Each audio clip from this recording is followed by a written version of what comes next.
Kabar gembiranya udah pada tahu mungkin ya, tapi mungkin kalau ada Heeh. yang belum tahu kita kasih tahu pajak nih. Kabar gembiranya adalah untuk orang pribadi dengan omset sampai dengan 500 juta dalam setahun itu tidak dikenakan PPh final ya Kak Mulia.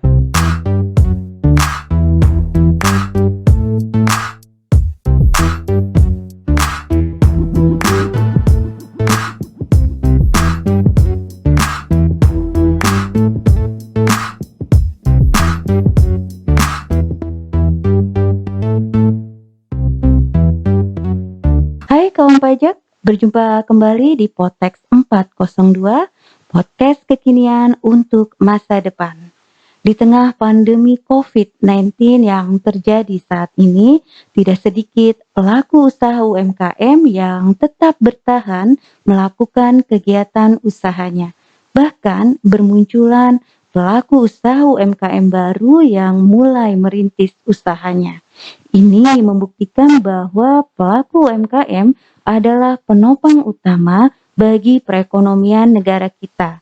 Untuk memberikan dukungan kepada pelaku UMKM, pemerintah sejak tahun 2018 mengeluarkan PP 23. Dengan PP 23 ini, pelaku UMKM dapat dengan mudah melakukan kewajiban perpajakannya. Bukan hanya dari segi penghitungan pajak terutang yang sangat sederhana, tetapi tarif yang dikenakan pun sangat ringan.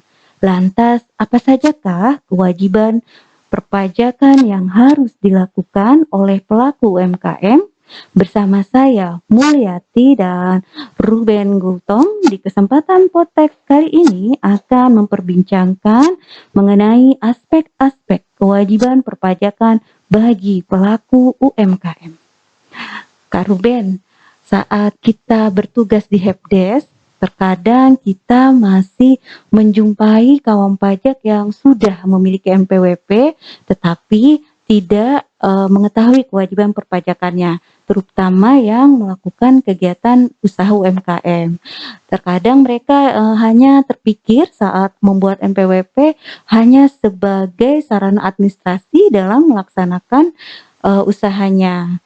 Tanpa disadari, pada saat kawan pajak memperoleh haknya dalam mendapatkan NPWP ini, maka di saat itu juga akan menimbulkan sebuah kewajiban. Karena adanya hak tidak terlepas dengan adanya kewajiban. Sebenarnya apa saja kewajiban perpajakan bagi pelaku usaha UMKM yang sudah memiliki NPWP? Baik Kak Muli. Sepertinya sama kita sering menemukan di Helpdesk. Kalau ini mungkin untuk UMKM sudah paham kalau misalnya untuk melakukan kewajiban pembayaran ya Kak Muli ya. Tapi memang sebagian besar kita lihat wajib pajak UMKM masih lupa kalau memang ada kewajiban untuk melaporkannya juga. Gitu. Tapi sebelum itu kita perlu tahu kalau UMKM ini berlaku untuk orang pribadi dan juga badan ya Kak Muli. Oh Karena iya, mungkin banyak yang mengira kalau UMKM itu hanya orang orang pribadi. pribadi saja. Tapi di konteks kita sini kita berbicara juga tentang wajib pajak badan. Untuk kewajibannya ada dua Kak Muli secara umum. Yang pertama itu adalah kewajiban melakukan pembayaran dan juga kewajiban untuk melakukan pelaporan. Pelaporan di sini kita sudah tahu adalah pelaporan SPT tahunan ya Kak Muli. Oke. Untuk pembayarannya kira-kira tanggal 15 terakhirnya untuk bulan selanjutnya Kak Muli. Jadi kalau misalnya untuk masa pajak Januari terakhirnya 15 Februari ya Kak Muli ya. Seperti itu kira-kira. Baik, nah ini kan pertama kan harus melakukan pembayaran gitu ya Kak Ruben. Dengan PP 23 bukan hanya penghitungannya yang sederhana, tetapi tarifnya juga sangat ringan gitu kan ya. Benar Kak Muli. Nah ini untuk cara penghitungannya seperti apa ya Kak Ruben? Nah, kayak yang Kak Muli sampaikan nih, sebenarnya untuk pembayaran itu udah mudah banget perhitungannya ya. Jadi di PP 23 tahun 2018 sudah diatur untuk tarif penggunaan omset tertentu ini itu sebesar 0,5%. 0,5 Iya, langsung dikalikan dengan peredaran brutonya. peredaran usahanya. Jadi kan kalau kita tahu tarif umumnya kan biasa dikalikan dulu nih dengan peredaran bruto, dikurangi biaya Iya, sampai iya. dapat penghasilan kena pajak dan lain-lain. Kalau untuk PP 23 2018 cukup mengalihkan 0,5% dari peredaran bruto. Seperti yang tadi saya bilang, maksimal dilakukan tanggal 15 bulan berikutnya. Dan dilakukannya per bulan ya, Kak Muli. Jadi kadang ada WP juga yang kurang paham, 1 tahun mau dibayar, pas mau laporan SPT tahunan, jadi dirapel semua. Yang benar tiap bulan ya, Kak Muli ya. Oke. Nah, ini kan ada kabar gembiranya ya untuk pelaku usaha UMKM orang pribadi di tahun 2022 ini ya. Oh iya, benar Kak Muli. Kabar gembiranya udah pada tahu mungkin ya, tapi mungkin kalau ada yang belum tahu, kita kasih tahu akun pajak nih. Kabar gembiranya adalah untuk orang pribadi dengan omset sampai dengan 500 juta dalam setahun, itu tidak dikenakan PPh final ya Kak Muli ya. Jadi sampai dengan 500 juta. Misal nih Kak Muli dari Januari sampai Desember omsetnya masih 480 juta. Iya. Udah, kita nggak bayar pajak, tidak dikenakan pajak kayak gitu ya. Ini tapi khusus berlaku pajak untuk orang pribadi aja nih ya. Kalau yang badan tetap kena ya. Oke, gitu, oke. Nah, ketika kawan pajak sudah menghitung nih, sudah mengetahui pajak yang mau dibayar, terkadang masih ada kesulitan Kak Ruben untuk pembuatan billingnya. Nah, pembuatan billingnya ini seperti apa nih? Kalau pembuatan billing sebenarnya sekarang udah gampang banget ya Kak Muli, karena memang pajak ini kayaknya sekarang serba online. Nah, teman-teman kawan pajak di sini itu bisa membuat billing dari DJP online Kak Muli. Seperti biasa masuk DJP online, sudah punya e-pin atau sudah tahu passwordnya, nanti kita bisa buat billing untuk kode jenis setoran, kode jenis pajaknya itu 411128 dan kode jenis setorannya 420. Nah, kalau misal 4128 420. Kalau misalnya masih bingung, boleh nanti chat aja. Kita kan punya layanan helpdesk nih. Boleh chatkan secara online atau ke helpdesk langsung ya Kak Muli ya. Emang kalau bisa online aja kan udah dapat fasilitas online, biar nggak capek-capek ya ke kantor pajak ya, kayak gitu. Oke, nah kemudian nih Kak Ruben, apakah ada batasannya untuk kawan pajak dalam menggunakan PP23 ini? Oke, nah ini jadi hal yang penting banget ya menurut aku Kak Muli. Karena memang banyak wajib pajak yang sepertinya menganggap penggunaan tarif PP23 ini selama-lamanya sampai nanti nggak berubah kayaknya. Sebenarnya sudah diatur dalam PP 23 tahun 2018 ya Kak Muli, bahwa ada jangka waktu penggunaannya. Yang pertama untuk orang pribadi itu 7 tahun. 7 tahun. Untuk PT, untuk CV, firma dan koperasi, CV, firma dan koperasi itu 4 tahun. 4 tahun, iya. Dan untuk PT atau perseroan terbatas itu 3 tahun. Nah, itu jangka waktunya dari kapan? Kalau diatur dalam PP 23 2018, jika NPWP-nya terdaftar sebelum PP tersebut berlaku, maka jangka waktunya diatur sejak PP tersebut berlaku Kak Muli. Ya? Iya, jadi 2018 ya patokannya ya. Patokannya dulu 2018.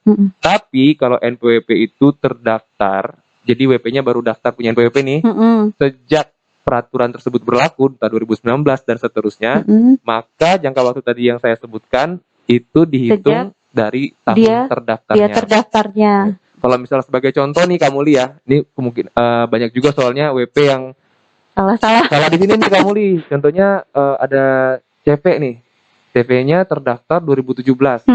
Berarti kan tadi CV 4 tahun tuh. 4 tahunnya kita hitung dari 2018 Kak Muli. Karena tadi kan sejak PP-nya berlaku. Kalau memang NPWP-nya terdaftar sebelum PP-nya berlaku ya Kak. Jadi kita hitungnya 2018-nya termasuk ya Kak Muli ya. 2018, 2019, 2020, 2021. Itu hitungan 4 tahun ya Kak. Oke, 2021 adalah akhir untuk CV yang terdaftar sebelum PP 23 ini berlaku. Iya benar. Jadi untuk tahun 2022, nah jadi dari awal Januari kemarin ya harusnya Kak Muli ya, untuk dia CV udah berubah ya. Iya, udah nggak boleh lagi pakai yang PP 23 nih. Udah bukan perhitungan final lagi nih ya Kak Muli ya. Kenapa Kak Muli kita kasih tahu juga, kalau yang kemarin kan PT cuma 3 tahun tuh. Harusnya 2020 udah selesai. Ternyata pas 2021 masih ada aja ya. Masih ada aja Kak Muli. Tahu-taunya datang, Pak saya dapat PPK. Iya, dapat pemanggilan nih Pak, gini-gini nih. Dapat surat cinta nih, nggak ada Pak kayak gitu. Iya. Nah, ini Kak Ruben ada lagi ya. Kadang ada pertanyaan. Kawan pajak udah melakukan pembayaran, tetapi bukti bayarnya kan lupa nih dia taruh di mana. Dia mau melakukan rekap seperti aku udah bayar Oke. untuk bulan apa aja sih, berapa sih yang sudah aku bayar. Nah, untuk melihat datanya nih, apakah harus datang ke kantor pajak, Kak Ruben? Nah, ini juga sama, dengan adanya fasilitas online tadi kita Mhm. kita bicarakan itu ya, Kak. Itu juga udah ada, Kak, sebenarnya di JP Online. Udah di JP Jadi Online kita lagi. tinggal cari di menu bayar, nanti Mhm. ada riwayat pembayaran, Kak. Oh, di riwayat pembayaran Mhm, maksudnya ya? tinggal lihat aja NTPN-nya nanti udah ada, pembayarannya berapa. Jadi kalau Mhm. misalnya, "Aduh aku udah bayar nggak ya yang bulan ini? Apa yang ke-skip?" Terus entah kebanjiran, entah Mhm. kita nggak tahu ya, Kak, Jadi masalah nggak orang usah udah khawatir gitu ya, nggak Kak usah Ruben ya? khawatir, ataupun misalnya nanti, masih kurang paham di mana letaknya, Mhm. boleh sekali lagi, WA aja ke nomor layanan kita helpdesk atau ke WA, seksi konsultasi ya, Kak, Mhm ke akun mhm. representatifnya, itu bisa dibantu cek, ikhtisar pembayarannya, sudah bayar yang mana aja, kayak gitu, Kak. Oke. Kadang ada juga Kak Ruben, ada, kaum pajak sudah mengetahui semuanya peraturan-peraturannya, tapi dia, masih enggan untuk membayar pajak karena nggak tahu sebenarnya untuk apa sih pajak yang dia bayar ini. Memang banyak ya, Kak, kalau kita dengar pajak itu Apa buat sih apa gitu? sih gitu ya, Heeh. Kak. Tapi mungkin, secara umum ya, secara garis besar yang perlu kita kasih tahu nih ke teman-teman pajak, ke kawan pajak semua, pembangunan negara ini dibiayai oleh APBN ya, Kak Muli Oke, ya. iya. Dan APBN itu, dibiayai bersumber sebagian besar dari Penerimaan penerimaan pajak. pajak, betul. Jadi kalau secara yang kita lihat sehari-hari adalah mungkin jalan yang kita gunakan, Mhm. terus sekolah, untuk pendidikan, Apalagi saat pandemi ya, benar, rumah sakit, untuk vaksinasi. kesehatan, vaksinasi, yang baru vaksin itu semua Iya, dari mana? Dari pajak ya, dari Kak Muli ya. pajak. Benar. Dari pajak dan penghasilan penerimaan lain lah, tapi memang sebagian besar APBN itu dari, penerimaan Beneran perpajakan pajak ya, ya. Kak Muli ya. Kira-kira kayak gitu, Kak Jadi Muli. emang penting sekali gitu Ya, ya. sekolah, pendidikan tadi, Mhm. pertahanan keamanan negara, apalagi kesehatan, Kak Muli, dan lain-lain ya, Kak Muli ya, yang semuanya memang dibiayai dari APBN. Oke. Nah, kalau tadi udah disinggung tentang kewajiban yang pertama yaitu melakukan pembayaran. Mhm, Kemudian kan ada kewajiban yang kedua ya, yaitu, pelaporan. Nah, untuk oke. pelaporannya ini seperti apa Kak Ruben? Nah, kalau pelaporan yang kita kenal kenal dengan lapor SPT tahunan ya, Kak Oke, Muli ya. yang sekarang ini ya Iya lagi benar, kalau tadi berlangsung. bayarnya dilakukan tiap bulan, Mhm. tiap masa pajak. Kalau untuk yang pelaporan ini dilakukan sekali setahun, Kak Muli. Hanya 1 tahun sekali. Iya, di tahun selanjutnya setelah tahun pajak berakhir. Mhm. Jangka waktunya, kapan nih dikasih spare time-nya nih buat dia bisa laporan. Oke. Itu untuk orang pribadi di akhir Maret, kalau untuk badan di Di akhir April, Kak Muli. Oh, jadi, baik untuk UMKM orang pribadi maupun Mhm. badan, pelaporannya hanya 1 tahun sekali Iya, gitu ya? benar Kak Muli. Namanya juga memang SPT tahunan ya Kak Tahunan Muli ya. ya, dan jangan dilupakan karena Iya. jika tidak melakukan pelaporan nih Kak Ruben, apakah ada Aduh, sanksinya?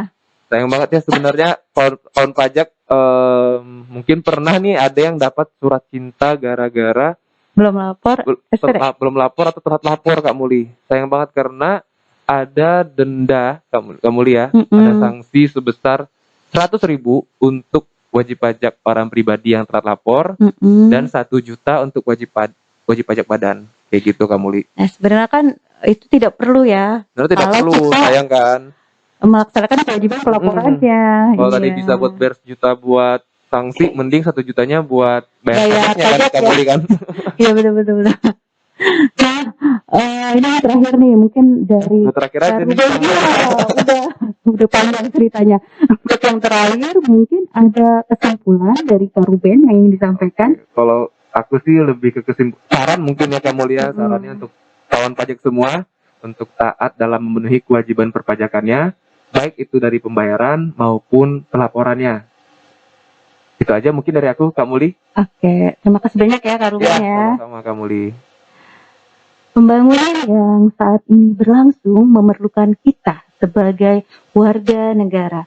Mari berpartisipasi, berkontribusi, dan bergotong royong untuk meningkatkan penerimaan negara dengan melakukan kewajiban perpajakan sesuai penghasilan yang kawan pajak peroleh.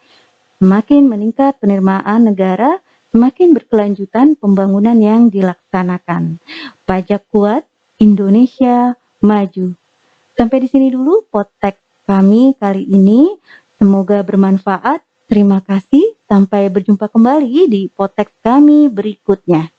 Potek 402, podcast kekinian untuk masa depan.